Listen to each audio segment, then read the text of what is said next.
Hello and welcome. This is Dirnan playing Minecraft on the Hitbocraft server.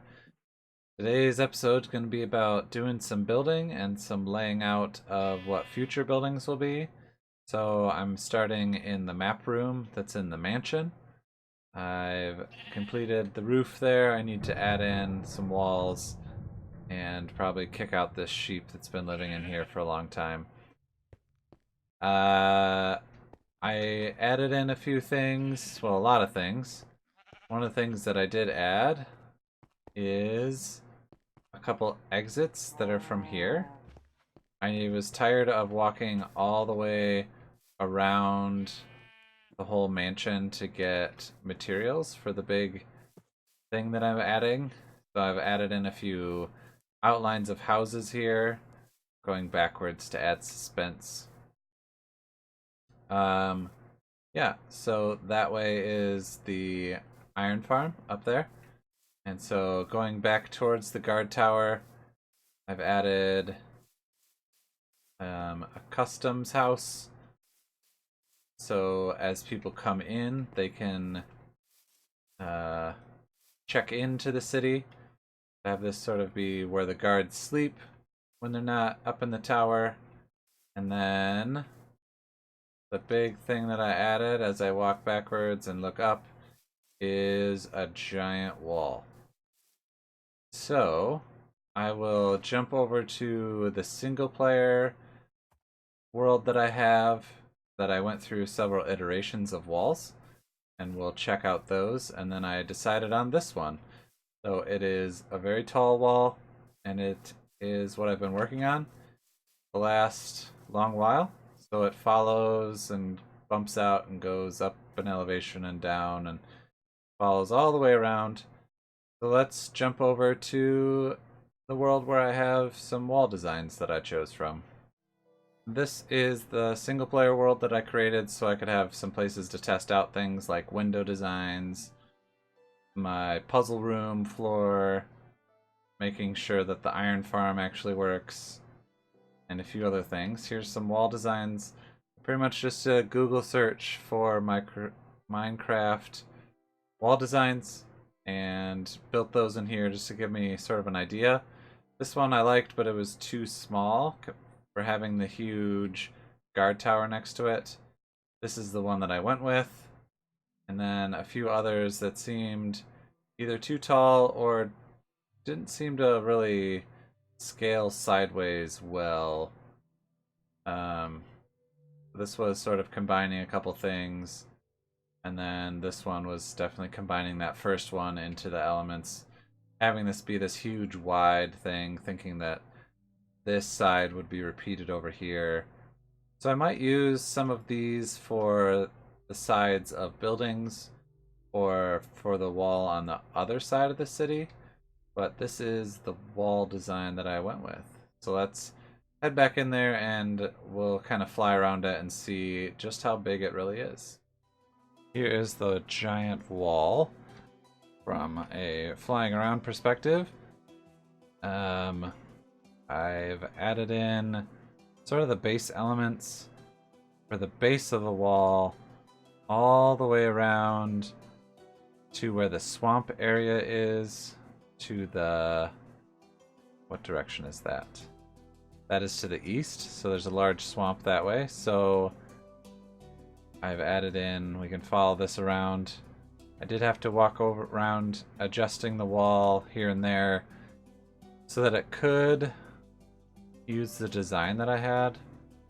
And then up here, I had it go out to the swamp and then come back in, but I decided just to cut across because that seemed to work better, and I'll probably add like a farm or a something out that way. And then it comes all the way around and follows here and then runs into where I initially thought this would be the start and the first gate that leads out into the swamp this way. And then I've added in some gravel blocks as path blocks, just to give an idea of where paths in the city will be, maybe the large paths. And then this one curves around to this area, and then it comes back this way and goes out that way. So I'm thinking there'll be another gate, maybe a big gate here, just to let more people in. And then they can go either direction. And I'll be adding things to the city as I go. And speaking of that, I thought I would lay out sort of where buildings are going to go. And kind of start here with the guard tower and work my way to the mansion and fill up this area just to make it feel more lived in. And then following pathways and roads and things around. That'll be future episodes, is where I build these community areas of the city, but I thought I needed to start blocking them off, kind of giving myself an idea of where buildings will go and where other things need to be. All of this wall is very resource intensive.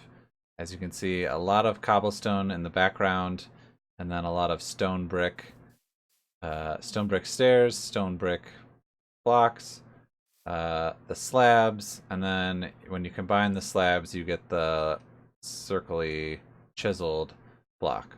So it's a lot of stone, and I did have a lot from clearing out my area under the mansion, but I am almost running out of that. So it's a good thing I have that cobblestone generator to get me more of that. This isn't all that's left, but it is a lot of what's left because this is a lot of materials. So I'm going to keep building this wall, and I will come back when I've made some more progress.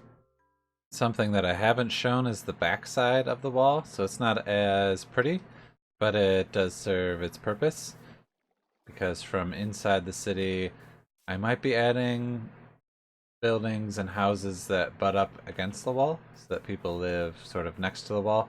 I have added this pathway that runs sort of the length of it. We'll see how far it goes. The nice little get where you need to go type guard thing, and then just sort of pops out there. So I still have a bunch of stuff to fill in here. I did do the other side of the wall to the next corner or the next incline. And yeah, because I still need to decide what sort of gateway I'm going to add here, since this will be I think a main pass through to the spawn is like 1,000 blocks that way, so I might eventually make some sort of pathway that leads to there. And I'm thinking this area that's relatively flat and tree free, I'll add maybe a jousting arena into this area and flatten it all out and make that there, so that this would be a nice, well-traveled way to get into the city. But that's what I wanted to show you. So now I'm going to go back into the mansion and update the map. And suddenly the maps are updated. The large area here is the completed wall, and then as we make our way this way we can see the less completed wall. But then as we follow this around, we can see it take its shape, and the cobblestone that's still there that'll be taken out eventually, and then it makes its way to here to the east to where the swamp is. And then the wall continues around here, but this is just the placeholder wall for now, because I don't really know what I'm going to do on the other side of that big river there. I'm going to go ahead and call that an episode for this time. Thanks for watching. This has been Dirnan, playing Minecraft.